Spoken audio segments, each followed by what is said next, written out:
Growing up in the Marion, West Memphis area of Arkansas, the West Memphis Three murders had always been like an urban legend in my mind. As early as I can remember, my parents had a signed copy of The Devil's Knot by Mara Leverett on their bookshelf. This book outlined the investigation, the trial, and the aftermath of these murders.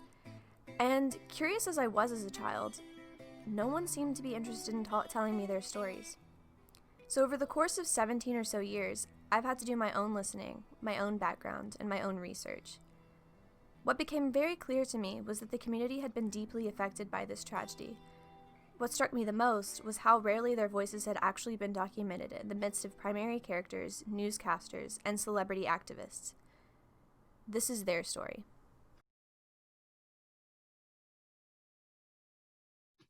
My name is Landon. I'm 22 years old from Marion, Arkansas. They're pretty much the same town. What separates the towns is the county jail. Basically born and raised right here in the Delta. I'm a hometown boy. I knew everybody, and everybody basically knew me because I was a constant, you know. Mm-hmm. So I grew up in West Memphis. I moved there at the age of 5. Society in West Memphis, you definitely, you either fit into one group or you fit into the other group, but you definitely had to figure out what group it was that you fit into. While I have been back a few times to visit, it's not somewhere that I, make plans to go visit or anything like that. I think just a lot of good memories, but also a lot of, bad memories from childhood. Went to work with my aunt, and my aunt got a call that, something was going on in West Memphis, and that Christopher Byers was missing, and my aunt was really good friends with his parents. Chris Byers, Michael Moore, and Stevie Branch were reported missing on May 5th, 1993. The best friends were second graders who went to Weaver Elementary School in West Memphis. They were last seen at around 6 p.m. riding their bikes into Robin Hood Hills, a small forest where children of the neighborhood often played. By May 6th, they had been missing for only one day. So we immediately got in the car and we drove over to their house. And, all the boys' houses were fairly close together. So, there was a lot going on in that area that day. Mm-hmm. So they lived on a corner. We pulled up to their house, and, I remember pulling up to their house and seeing, cop cars and media, and, just people, which I can't remember how many people were around, but, there were definitely people around. I remember seeing, the parents, standing outside in the driveway, just kind of like hanging out around trying to figure out what's going on. So we pulled in the driveway, and my aunt told me to wait in the car. And, I was scared to death. This was going on, and I was in the car by myself. And so she went inside, and I was probably out there for what felt like a lifetime. I don't know, maybe 20 minutes. And I sat out there until I saw a policeman bring up Christopher Byers' bike. And at that moment, I got so scared, and I, got out of the car, and they had like a carport, not a garage. And I was just about to enter the carport, and I heard his mom start screaming like this. I will never forget the scream. Like, it was so eerie and scary. And I walked into the house. My aunt was standing there. Christopher's mom was sitting on the couch. His stepdad was standing right like beside her. And then the cops were in there. There were a couple other people on the couch. I don't remember. It was like a brown sectional or something. Like I remember specific details. And, the cop or the detective or whoever it was in there telling her that they found the boys. I don't remember the exact conversation. Like, I don't remember the details that they were, she was obviously in so much agony that, you really couldn't hear what was going on. But, obviously, they were telling her that they found the boys and they were no longer with us. And providing details, and it's almost like from that moment on, I like blanked out. They found the children, they found them murdered, and every mother in earshot had their hand on their children. The tragedy began to multiply, and while the families of the victims grieved, the town around them descended into chaos. You're standing in the Kroger and you're looking at this person and going, I wonder if that person did it. And you look over at this person and go, I wonder if that person did it. And, it is the killer among us, and which was a weird feeling at the time. It's a weird feeling now, even looking back on it. But it was one of those deals where, they found 3 little boys murdered in the woods in a neighborhood. Who did it? There was a lot of speculation around a couple of the parents. There was speculation on, of course, everybody's like, well, who won't keep after their kids, and who's not watching their kids, and all that stuff, and the bad parent finger pointing and things like that. And of course, that's all gossip. In response to the agitation of the town, the West Memphis Police Department began a rushed and inexperienced search for suspects. They definitely were quick to place the blame, and the media, as well as I think the West Memphis Police Department as well. Obviously, they wanted to close the case as quickly as possible. To me, it felt like a week. I really don't even know how long it was before they convicted them, but that's how long it felt. It was like a week. It felt like it happened, and then in a snap of a finger, they found the killers. A lot of it came down to like a witch hunt, like very Salem witch trials, very Red Scare-esque. As soon as someone was like, Damian Eccles is interested in the occult, the huge Christian base in Marion and West Memphis, and even the rest of the Bible Belt, who was like, oh, they definitely did it. Damian Eccles lived in Marion, Arkansas at the time of the murders. A recent dropout of Marion High School, Damian often kept to himself. He liked to wear black, he loved heavy metal music, and at the time, he practiced the Wicca religion. Encyclopedia Britannica defines Wicca as a predominantly Western movement whose followers practice witchcraft and nature worship. Damian and I were in the same grade. And I first met Damian in junior high when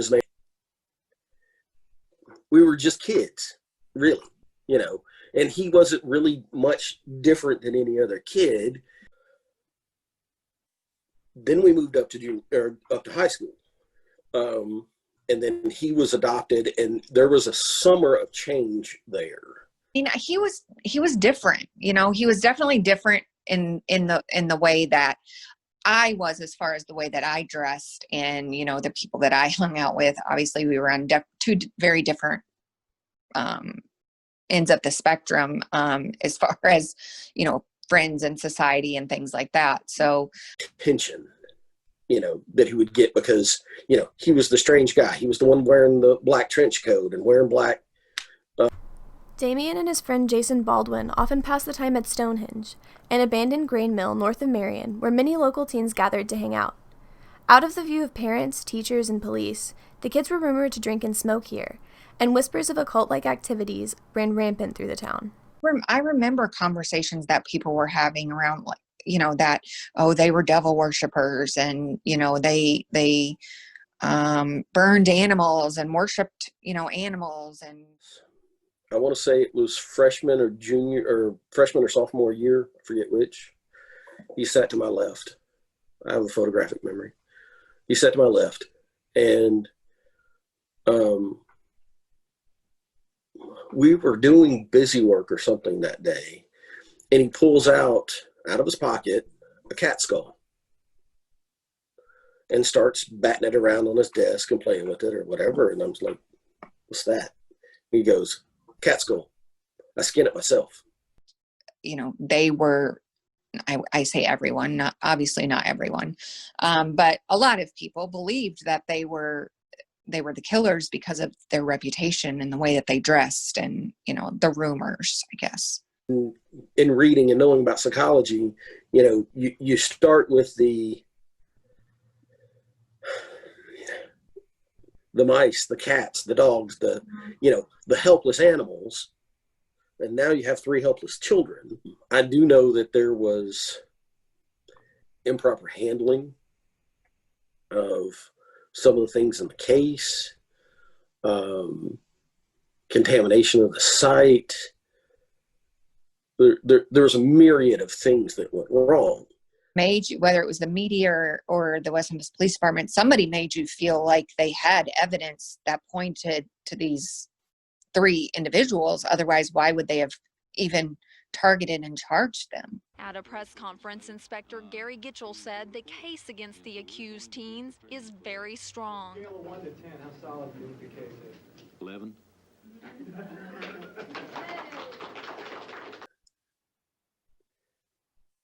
I think they did the best they could do. This was a very new situation for all parties involved. Again, I think that's nature, though, for a police department. They want to solve the case as quickly as possible because everyone is concerned. The media made it so that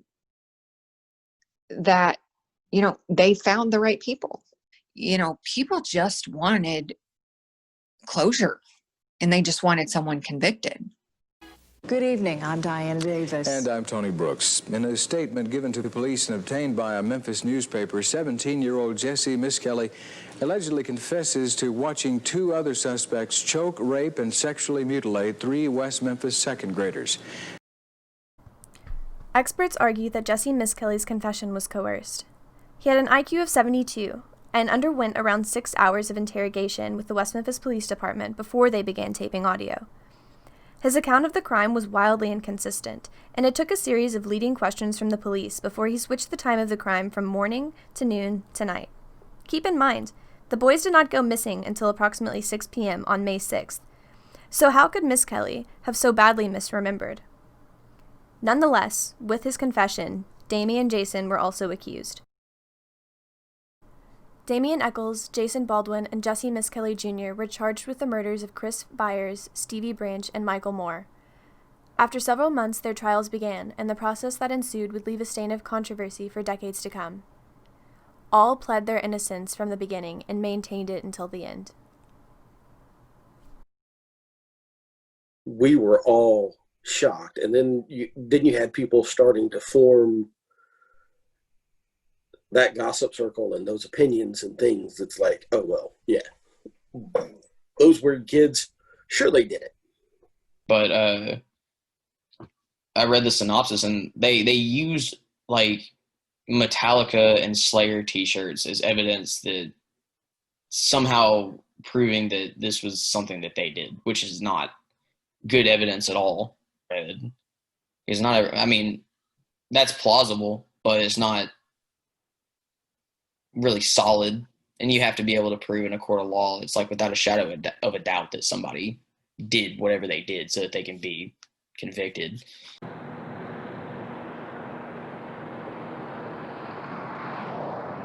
People probably think that I'm in Satanism because usually what people don't understand, they try to destroy or ridicule it, try to make it look bad or wrong. West Memphis is pretty much like second Salem. And they were like, if anything, even if he didn't do it, he's still interested in devil worship or black magic or whatever the occult might be. And he doesn't need to be in the streets anyways. It went through the courts. It went through due process. That's what our country is founded on, is due process. If you're convicted, you're convicted. Unless you have some concrete evidence that says you're not convicted anymore, then you should still be in jail. Mm-hmm. I mean, that sounds rash, but it went through the process. Although the only direct evidence the prosecution had was a fiber matching a shirt in Damien's home, the 3 boys were convicted. On February 5th, 1994, Jesse Miskelly Jr. was convicted of 1 count of first-degree murder and 2 counts of second-degree murder. He was sentenced to life and plus 40 years in prison. He was 17 years old. Later, on March 19, 1994, after a highly contested joint trial, Jason Baldwin was convicted of 3 counts of capital murder. He was sentenced to life without parole. Let the record reflect that he had been a mere afterthought throughout the trial. Even 2 of my sources could not remember his name. He was 16 years old. That same day, Damien Echols was convicted of 3 counts of capital murder. He was sentenced to death. He had just turned 18 years old. An HBO film crew had filmed the entire trial for their groundbreaking documentary, Paradise Lost: The Child Murders at Robin Hood Hills. Their footage revealed a prosecution that based their case almost entirely on the boys' alleged connections to the occult. Evidence had been misplaced, interrogation transcripts were incomplete, and without DNA evidence, circumstantial evidence ultimately placed these boys in jail. But it's Hollywood. I pay you to entertain me. Mm-hmm. I don't pay you for your opinion. But I think when people watch these documentaries, well, if they weren't from West Memphis or they didn't know someone that lived in West Memphis, you know, they probably are thinking, oh my gosh, I can't believe they convicted these 3 people. The film's release garnered a wide following of activists over the years to come, including Peter Jackson, Eddie Vedder, and the Dixie Chicks. Believing the boys had been falsely accused, the Free the West Memphis 3 campaign worked diligently to bring up new evidence that might exonerate them. Hollywood went and got a bunch of people to reopen the case and do this and do that. And, you know, if it hadn't been for Hollywood, they would still be in jail. As DNA evidence became readily available to court systems, all the evidence from the crime scene was reevaluated. No DNA from Echols, Baldwin, or Miskelly was found on the boys. The only DNA that was found was a strand of hair from the head of Stevie Branch's stepfather, Terry Hobbs.